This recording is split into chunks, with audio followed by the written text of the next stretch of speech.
የሉቃስ ወንጌል ምዕራፍ 19 ወደ ኢያሪኮም ገብቶ ያልፍ ነበር። እነሆም ዘኬዎስ የሚባል ሰው እርሱም የቀራጮች አለቃ ነበረ፣ ባለጠጋም ነበረ። ኢየሱስንም የትኛው እንደሆነ ሊያይ ይፈልግ ነበር። ቁመቱም አጭር ነበረና ስለ ሕዝቡ ብዛት አቃተው። በዚያችም መንገድ ያልፍ ዘንድ አለውና ያየው ዘንድ ወደፊት ሮጦ በአንድ ሾላ ላይ ወጣ። ኢየሱስም ወደዚያ ስፍራ በደረሰ ጊዜ አሻቅቦ አየና፣ ዘኬዎስ ሆይ ዛሬ በቤትህ እውል ዘንድ ይገባኛልና ፈጥነህ ውረድ አለው። ፈጥኖም ወረደ፣ በደስታም ተቀበለው። ሁሉም አይተው ከኃጢአተኛ ሰው ጋር ሊውል ገባ ብለው አንጎራጎሩ።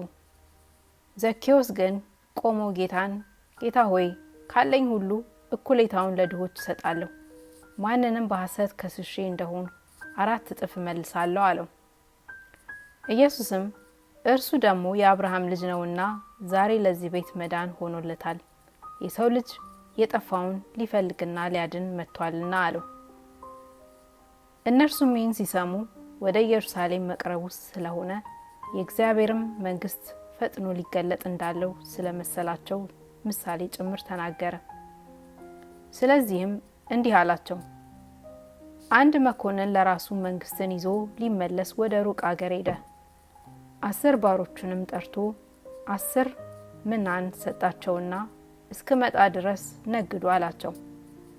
የአገሩ ሰዎች ግን ይጠሉት ነበርና ይህ በላያችን ሊነግስ አንወድም ብለው በኋላው መልእክተኞችን ላኩ። መንግስትንም ይዞ በተመለሰ ጊዜ ገንዘብ የሰጣቸውን እነዚህን ባሮች ነግደው ምን ያህል እንዳተረፉ ያውቅ ዘንድ እንዲጠሩለት አዘዘ። የፊተኛውም ደርሶ ጌታ ሆይ ምናህን 10 ምና አተረፈ አለው። እርሱም መልካም፣ አንተ በጎ ባሪያ፣ በጥቂት የታመንህ ስለሆን በ10 ከተሞች ላይ ስልጣን ይሁንልህ አለው። ሁለተኛውም መጥቶ ጌታ ሆይ ምናህ 5 ምናን አተረፈ አለው። ይህንም ደግሞ አንተም በ5 ከተሞች ላይ ሁን አለው። ሌላውም መጥቶ ጌታ ሆይ በጨርቅ ጠቅልዬ የጠበቅኳት ምናህ እነሆ፣ ፈርቻለሁና ጨካኝ ሰው ስለሆንክ ያላኖርሁትንም ትወስዳለህ፣ ያልዘራሁንም ታጭዳለህ አለው። እርሱም አንተ ክፉ ባሪያ፣ አፍህ በተናገረው ፈርድብሃለሁ። እኔ ያላኖርሁትን የምወስድና ያልዘራሁትን የማጭድ ጨካኝ ሰው እንደሆንኩ እወቅ። ምን ነው ገንዘቤን ለለዋጮች አደራ ያልሰጠው? እኔም መጥቼ ከትርፉ ጋር ወስደው ነበር አለው። በዚያም ቆመው የነበሩትን ምናኑን ወሰዱበት። 10 ምናን ላለውም ስጡት አላቸው። እነርሱም ጌታ ሆይ 10 ምናን አለው አሉት።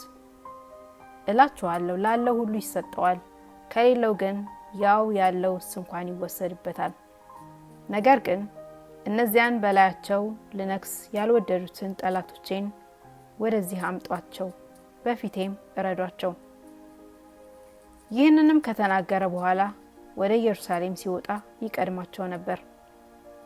ደብረ ዘይትም በሚባል ተራራ አጠገብ ወዳሉት ወደ ቤተ ፋጌና ወደ ቢታንያ በቀረበ ጊዜ ከደቀ መዛሙርቱ 2ቱን ላከና በፊታችሁ ወዳለች መንደር ሂዱ፣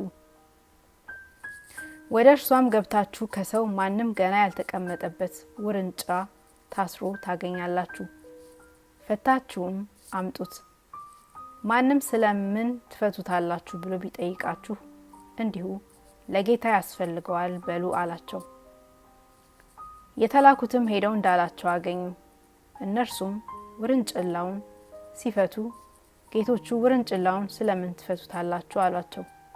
እነርሱም ለጌታ ያስፈልገዋል አሉ። ወደ ኢየሱስም አመጡት። በውርንጭላውም ላይ ልብሳቸውን ጭነው ኢየሱስን አስቀመጡት። ሲሄድም ልብሳቸውን በመንገድ ያነጥፉ ነበር። ወደ ደብረ ዘይት ቁልቁለትም አሁን በቀረበ ጊዜ ደቀ መዛሙርቱ ሁላቸው ደስ እያላቸው ተአምራትን ሁሉ ስላዩ በታላቅ ድምፅ እግዚአብሔርን ሊያመሰግኑ ጀምረው በጌታ ስም የሚመጣ ንጉስ የተባረከ ነው፣ በሰማይ ሰላም በአርያምም ክብር አሉ። ከአሕዛብም መካከል ከፈሪሳውያንም አንዳንዱ መምህር ሆይ ደቀ መዛሙርትህን ገስጻቸው አሉት። መልሶም እላቸዋለሁ እነዚህ ዝም ቢሉ ድንጋዮች ይጮኻሉ አላቸው። ሲቀርብም ከተማይቱን አይቶ አለቀሰላት፣ እንዲህም እያለ ለሰላምሽ የሚሆነውን በዚህ ቀን አንቺስ እንኳን ብታቂ፣ አሁን ግን ከዓይንሽ ተሰውሯል።